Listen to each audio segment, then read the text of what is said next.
Hey indie game fans, this is a bit of a special review as we are crossing over with Star or Shovelware, one of my favorite YouTube channels. This is a partnership that we've been wanting to work out for a long time. This review will be hosted by Got Cake, who runs things over there, and you should definitely check out his channel if you're interested in smaller Nintendo Switch titles. So this review will be done more in the style of his channel, but we will be hosting a review over on his channel in our style. That's part of the partnership that we've formed, but we're also really happy to announce that Got Cake will be appearing here at I Dream of Indie for some guest reviews from time to time, so you can look forward to hearing more out of him right here at I Dream of Indie. Enjoy the review, and let us know what you think of the partnership and the game.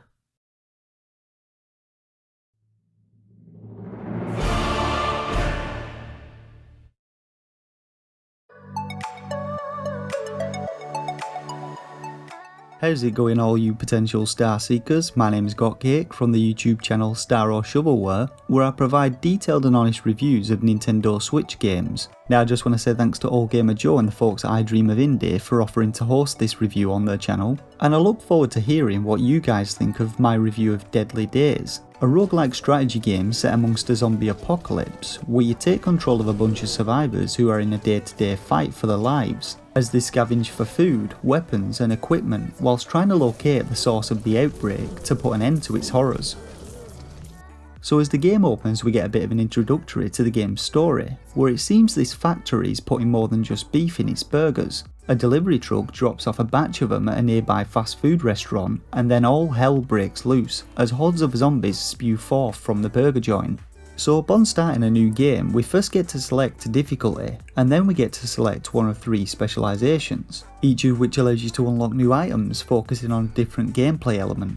Warfare unlocks are generally focused around guns and power-ups which kill stuff, Scavenger unlocks generally improve the speed or quantity of item gathering, and Research focuses around utility items and powers which increase survivability. Now your chosen specialisation also affects your starting items and abilities, and provides buffs to your leader, increasing things such as the maximum health or damage. So after selecting your specialisation, the game begins and we're taken to our base. Now in Deadly Days, the game is progressed day by day, and each day is made up of 2 phases. There's the mission or scavenging phase, and the base management phase, where we start each day and prepare our team for the next mission. Now at the top of the screen we see 2 numbers. The right number is our current day, and the left one is the current threat level, which amongst other things affects the aggression levels, damage and health of zombies, and this increases every few days, making the game progressively harder. The icons in the top right corner from left to right indicate our tool, food and scrap levels. Food is incredibly important in Deadly Days, as each survivor we have consumes 1 food per day, and if we run out of food, survivors will starve to death.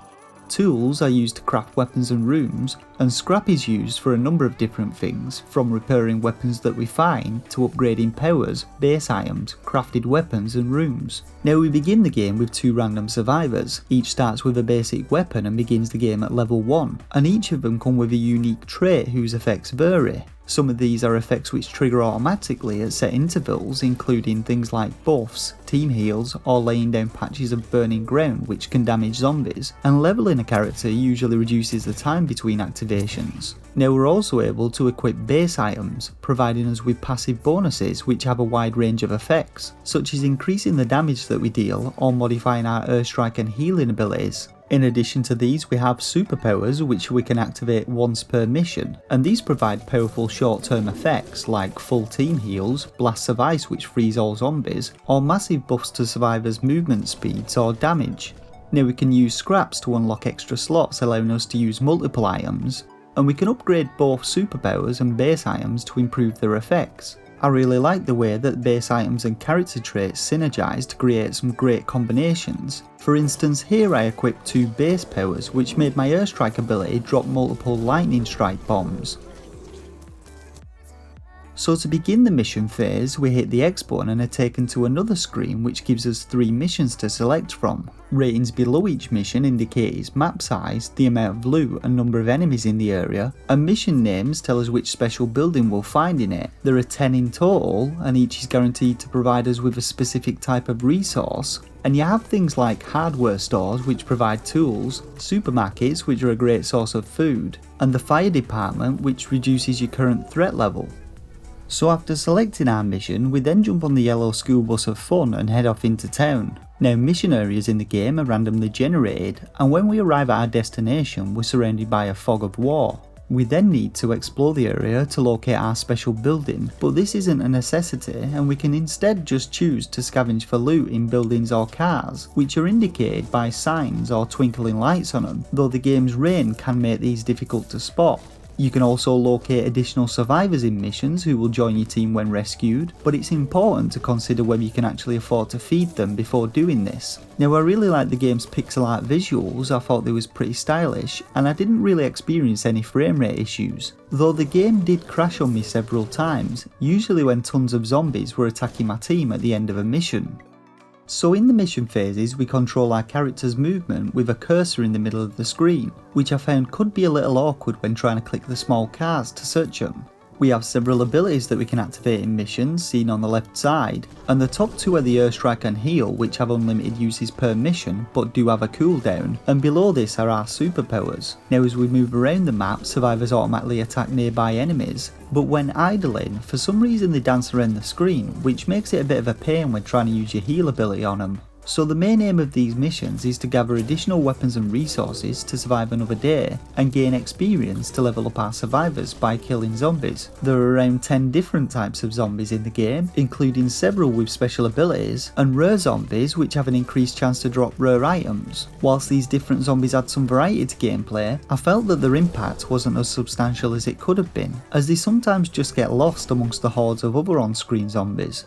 So I now just want to quickly discuss my biggest bugbear with Deadly Days, and that is the mission timer seen at the top of the screen. By default we only get 1 minute 30 seconds to explore the whole map regardless of its size, and whilst this does instill a sense of urgency, each building takes about 10 seconds to search, and special buildings literally take a whole minute. Now whilst you can move other survivors around the map to loot additional buildings whilst this is happening, there are no indicators on screen to show how the progress of this action is going, so you have to keep panning the camera back to look at the green indicator on the building, but taking your eyes off survivors can be pretty dangerous, especially at higher threat levels. Each level also has a set of optional missions for you to complete displayed in the top left corner, though you almost never have enough time to complete these, and even if you do, there appears to be no reward, unless you have specific rooms built in your base. Now you can increase the amount of mission time that you have, but this can only be done by equipping the base item Coffee, which only the research specialisation begins with. So once the timer reaches 0, night falls and the zombies become steadily more powerful as the threat level rises every few seconds. Whilst you can manage to survive for a short amount of time in the night and it's a great source of survivor XP, you'll quickly find yourself overpowered and have to rush back to the bus to exit the level. I personally felt as though they could have given you a little more time to explore mission areas, at least in easy mode.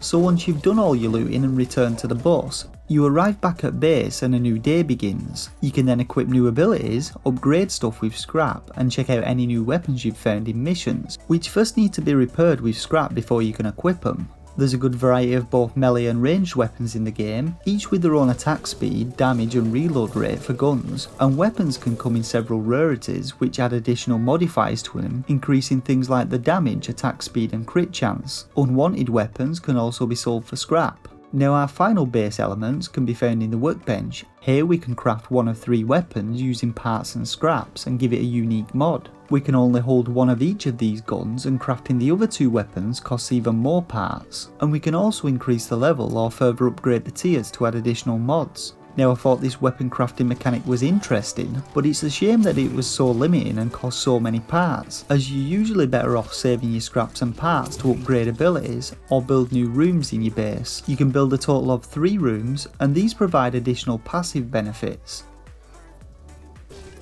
So that's the general gameplay loop of Deadly Days. Head out on missions to earn XP and supplies, then return to base to use the supplies for upgrades. Now the end goal of the game is to locate the source of the zombie outbreak, and this can be done by undertaking burger missions where you have to destroy a burger shop to obtain map pieces. Collecting these fills the map found in the top left of the base screen, and you can then head off to the burger factory to face an end boss and attempt to end the nightmare. If at any point you lose all of your survivors, then it's game over, but losing one of them isn't a huge issue, as graveyard missions allow you to resurrect these dead survivors.